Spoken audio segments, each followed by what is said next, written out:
Pula fogueira, ia, ia. Pula fogueira, ioiô. Cuidado para não se queimar. Olha, essa fogueira já queimou, meu amor. Pula fogueira, ia, ia.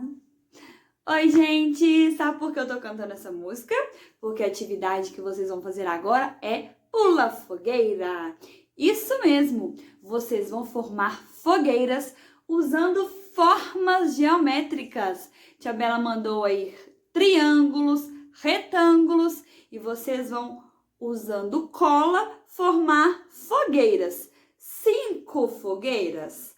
1, 2, 3, 4, 5. E depois que vocês colarem as 5, vocês vão colocar elas no chão, afastadas uma da outra, para pular fogueiras. Então, vocês vão ter que pular por cima das fogueiras, mas tem uma regra.